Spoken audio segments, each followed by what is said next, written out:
नमस्कार, विशेष मध्ये आपल्या सगळ्यांचं स्वागत। मी प्रसाद काथे। वाल्मिक कराडच्या प्रकरणामध्ये नवच वळण समोर आलंय। खंडणीच्या प्रकरणामध्ये वाल्मिक पोलीस कोठडीत असताना त्याच्या एन्काउंटरची चर्चा सुरू झाली आहे। वाल्मिकच्या जीवाला असलेला धोका खरा आहे का आणि वाल्मिकला ठार मारून कुणाचं काय भलं होईल या मुद्द्यावर आजचं विशेष।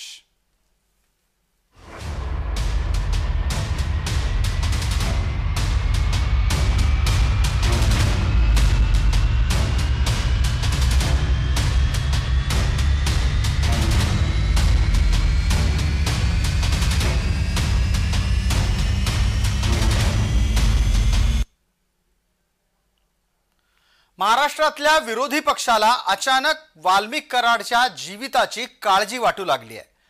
राज्याच्या विरोधी नेत्यांकडून तशी वक्तव्य होत आहेत आणि त्या माध्यमातून काही संकेत देण्याचा प्रयत्न सुद्धा केला जातोय। मला तर पुन्हा काल जी माहिती मिळाली ती माहिती अधिकची अशी आहे की मोठ्या आकाला वाचवण्यासाठी या लहान आकाचा एन्काउंटरही होऊ शकतो। एखाद्याच्या जीविताची इतकी काळजी महाराष्ट्राच्या विरोधी पक्षाला लागावी असा हा वाल्मिक कराड कोण आहे ते पहा। वाल्मिक कराड सुरुवातीला गोपीनाथ मुंडे यांच्या घरी कामाला होता। त्याच दरम्यान वाल्मिकची धनंजय मुंडे यांचे वडील पंडित अण्णा मुंडे यांच्याशी ओळख झाली। धनंजय मुंडे यांना 2009 ला विधानसभेची उमेदवारी द्यावी यासाठी कराडनं आग्रह धरला। वाल्मिकच्या हट्टामुळे धनंजय मुंडे याच्याशी त्याची जवळीक निर्माण झाली। मुंडे कुटुंबात फूट पडली आणि त्यानंतर वाल्मिक कराड हा धनंजय मुंडे यांच्या सोबत दिसू लागला। वाल्मिक कराड परळीमध्ये विद्यानगर इथून नगरसेवक बनला। कराड हा परळी नगरपालिकेचा प्रभारी नगराध्यक्ष आहे। कराडवर गेल्या 25 वर्षात एकूण 14 विविध प्रकारचे गुन्हे दाखल आहेत।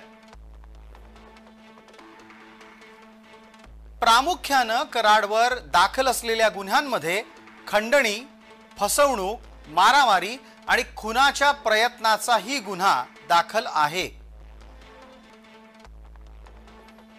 कराडवर मस्साजोग मधील पवन ऊर्जा कंपनीकडे 2 कोटी रुपयांची खंडणी मागण्याचा गुन्हा दाखल झालाय आणि याच प्रकरणात सीआयडीनं आता त्याला ताब्यात घेतलंय। मस्साजोगचे सरपंच संतोष देशमुख हत्या प्रकरणानंतर कराड गोत्यात आलाय। कराडमुळे धनंजय मुंडे आणि मुंडेंमुळे अजित पवार टीकेचं लक्ष बनले आहेत। प्रतिमा स्वच्छ राहावी म्हणून धनंजय मुंडेंनी राजीनामा द्यावा अशी थेट मागणी आहे का? आणि सरकारवरती आरोप होतोय सरकारची प्रतिमा मलिन होते, राजीनामा द्यावा का नाही? त्यांचा राजीनामा घेण्याचा न घेण्याचा प्रश्न हा माननीय अजितदादा पवार साहेब यांचा कंप्लीट आहे, त्याच्यामुळे त्याच्यावरती मी फारसं काय बोलणार नाही। वाल्मिक कराडचे मुंडे घराण्याशी असलेले हेच संबंध विरोधकांनी निशाण्यावर आणले आहेत। वाल्मिक कराड बाहुलय आणि त्याचे सूत्रधार त्याचा कधीही बळी घेतील अशी सूचक वक्तव्य त्यांच्याकडून सातत्याने होत आहेत। राज्याचं हे कोणतं कृषी खातं सुद्धा भाड्याने देऊ, मग आता चुकीच्या माणसाच्या हातात भाड्याने दिलं होय। आपलं ऊस तोडीशी संबंध आहे, ते याच काय घ्यायचं म्हणतात, ऊस तोडायचं हार्वेस्टर। त्या हार्वेस्टरला 4 लाखाची सबसिडी केंद्र सरकार आणि राज्य सरकारची 40 लाखाची 4,000 चालव। माझं म्हणणं आहे 40 लाखापैकी 9 लाख वाल्मिक कराडच्या घरी गेल्याशिवाय फाईल मंजूर होत नव्हती। खरं आहे का खोटं? जे सुरेश धस यांनी सांगितलेलं अर्थकारण आहे त्या अर्थकारणामध्येच अनेक गोष्टी गुंतलेल्या आहेत। जर समजा सुरेश धस यांनी सांगितलेलं अर्थकारण खरं असेल तर स्वाभाविकरित्या जो पैसा वाल्मिक कराडकडे येत होता तो कुणा ना कुणाकडे तरी निश्चितच पोहोचत असणार आणि म्हणूनच विरोधकांना आयतं कोलीत मिळालंय। या विरोधकांच्या भूमिकेला आणखीन एका वक्तव्यामुळे धार आली आहे। ते वक्तव्य पंकजा मुंडे यांचं आहे। पंकजा यांनी वाल्मिकचा धनंजय मुंडे यांचा खासमखास असा उल्लेख केला आणि तो व्हिडिओ हा विरोधकांना बळ देऊन गेला। कुठे रे ते?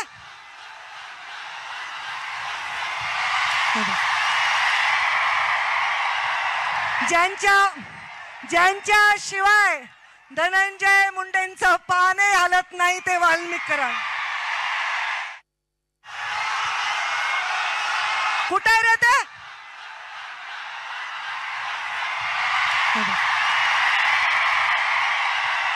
ज्यांच्या शिवाय धनंजय मुंडेंचं पाने हलत नाही ते वाल्मिक कराड। आता या सगळ्यामध्ये पोलीस कोठडीत असलेला एखादा आरोपी चकमक होऊन ठार होणं हे जेवढं सांगितलं जातंय तितकं सोपं असतं का हा खरा प्रश्न आहे। यापूर्वी महाराष्ट्रामध्ये असं कधी झाल्याचे दाखले आहेत का? काय सांगतायत ते पहा। महाराष्ट्रामध्ये पहिली पोलीस चकमक 11 जानेवारी 1982 ला झालेली आहे। ही चकमक पोलीस आणि मन्या सुर्वे यांच्यात होती। मन्या सुर्वे हा कुख्यात होता, गुंड म्हणून त्याचा परिचय होता आणि तो एन्काउंटर मध्ये ठार झाला। महाराष्ट्रामध्ये अशाच प्रकारच्या चकमकींचं सत्र तेव्हापासून सुरू झालं आणि ते 2003 पर्यंत सातत्यानं सुरू राहिलं। पुढे 1200 आरोपी म्हणजे जवळपास 1200 जण हे 2003 पर्यंत झालेल्या विविध पोलीस चकमकींमध्ये ठार झाले। पोलिसांच्या कार्यपद्धतीमुळे एन्काउंटर वादग्रस्त ठरत गेली, कारण त्यांची या संपूर्ण प्रकरणात ठराविक कार्यपद्धती सातत्यानं समोर येत होती। विशेष म्हणजे मुंबई पोलिसांकडून केले गेलेले सर्वाधिक एन्काउंटर हे गोपीनाथ मुंडे आणि छगन भुजबळ ही मंडळी अर्थात ही नेते मंडळी जेव्हा गृहमंत्री पदावर होती तेव्हा घडली। विशेष याही पलीकडे असं आहे की पोलीस कोठडीत असताना ख्वाजा युनुसचा मृत्यू झाला आणि हे प्रकरण खूपच गाजलं। अनेक पोलीस अधिकारी बनावट चकमकींमुळे निलंबितही झाले, वादग्रस्त ठरले आणि धनवान सुद्धा।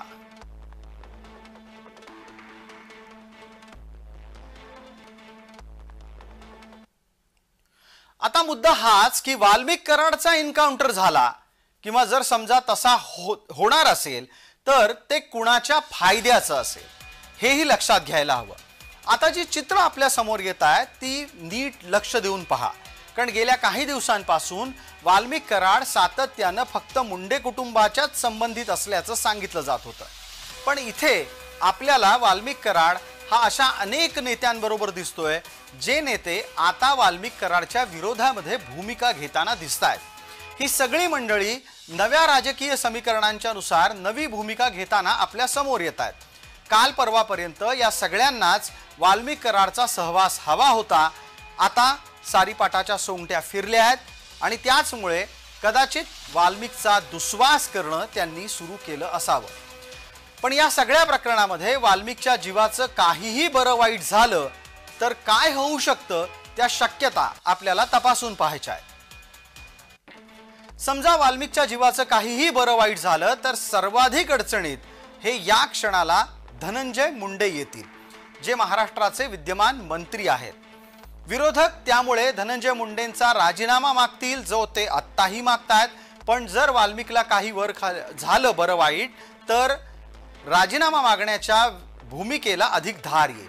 दुसऱ्या बाजूला महाराष्ट्राच्या कायदा सुव्यवस्थेबाबत प्रश्न उपस्थित राहतील, कारण वाल्मिक पोलीस कस्टडीमध्ये आहे, पोलीस कोठडीत आहे। या प्रकरणाची झळ ही मंत्री पंकजा मुंडे यांना सुद्धा बसू शकते, हे नाकारून चालणार नाही। राज्यामध्ये वंजारी समाज मोठ्या प्रमाणात आहे आणि त्या समाजाची तीव्र प्रतिक्रिया ही वाल्मिकच्या तब्येतीचं काहीही बरं वाईट झालं तर स्पष्टपणे उमटू शकते। ह्या सर्व गोष्टी सर्व लोकांना माहित आहेत, मुख्यमंत्र्यांना माहित आहेत, उपमुख्यमंत्र्यांना माहित आहेत, कोणाचा राजकीय वरदास्त वाल्मिक कराडला होता गेले 4 वर्ष बीड जिल्ह्याचे पालकमंत्री असताना धनंजय मुंडेंनी आपले सर्व अधिकार हे वाल्मिक कराडला दिलेले होते। कार्यकारी पालकमंत्री म्हणून त्यांचा उल्लेख वर्तमानपत्रात होत होता। हे सगळं बीड जिल्ह्याने पाहिलेलं आहे आणि हे पक्षश्रेष्ठी नाही, हे ह्या सगळ्या गोष्टी ज्ञात आहेत। त्याच्यामुळे पक्षश्रेष्ठींच्या पासून काही लपून ठेवलेलं नाहीये। तसे माननीय विजय वडेट्टीवार बोलायला हुशार आहेत, पण अशा पद्धतीचं छोटा आका आणि मोठा आका हे पहिल्यांदाच तुमची सर्वांची भाषा मी आज ऐकतोय का कुणाचा एन्काउंटर आणि कुणाचा काय, हे अशा गोष्टी नाही आहेत। एक तर पोलीस प्रशासन CID हे अतिशय व्यवस्थितपणानं तपास करते। या सगळ्या शक्य अशक्यता लक्षात घेऊन राज्य सरकारही अत्यंत सतर्क आहे। वाल्मिकच्या सुरक्षेच्या बाबतीत त्यांनी काटेकोर भूमिका घेतली आहे। बीडच्या प्रकरणामध्ये कोणालाही आम्ही सोडणार नाही। ज्याचा संबंध आढळेल, ज्या प्रकरणात आढळेल त्या प्रत्येकावर या ठिकाणी कारवाई करण्यात येईल, अतिशय कडक कारवाई करण्यात येईल। गुंडांचं राज्य आम्ही चालू देणार नाही। कोणालाही या ठिकाणी अशा प्रकारे हिंसा करता येणार नाही, खंडणी मागता येणार नाही। या दृष्टीने तपास अतिशय गतिशील केलेला आहे।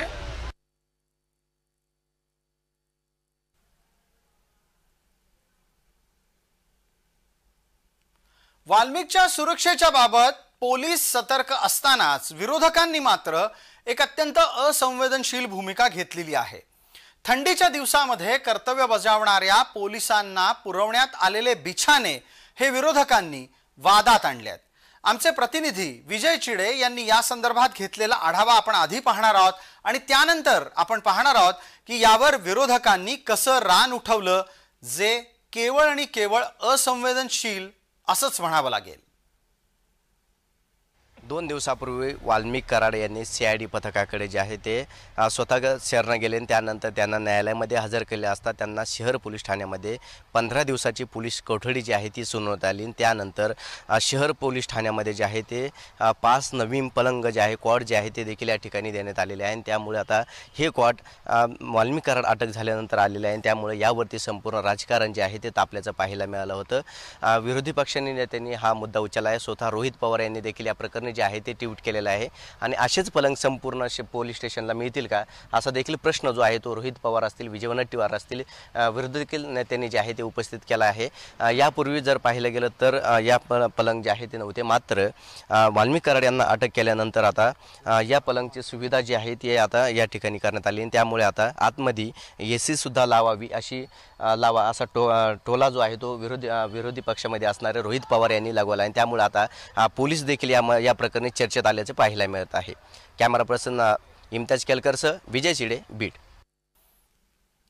प्रत्यक्षात जे बिछाने आणले गेलेले होते ते पोलिसांसाठी होते, पण असं असताना सुद्धा विरोधकांनी त्याचा संबंध वाल्मिकशी जोडला। त्यांना बीडमध्ये ठेवलं असं आम्हाला कळतं आणि तिथे अचानक ते आले आणि संध्याकाळीच 5 पलंग हे मागवण्यात आले। आता लोकांची चर्चा आहे ते त्यांच्यासाठीच मागवण्यात आले, पण त्या बाबतीत जेव्हा स्पष्टीकरण पोलिसांनी दिलं तर पोलीस प्रशासनाच्या अधिकाऱ्यांसाठी ते मागवलं गेलं। माझं म्हणणं की एका पोलीस स्टेशनसाठी कशाला, तुम्ही अख्ख्या महाराष्ट्रामध्ये जे कुठला पोलीस स्टेशन आहेत तिथले आपले अधिकारी दिवस रात्र काम करतात, सगळ्यांसाठी तुम्ही पलंग मागा। पलंग कशाला, त्याच्याबरोबर लागणारा AC असेल, चादरी असतील, पांघरुण असेल, नाहीतर काही चांगली उशी असेल, चांगल्या हाय क्वालिटीच्या जर गाद्या असतील त्यासोबत तुम्हाला मागवायला काय हरकत आहे।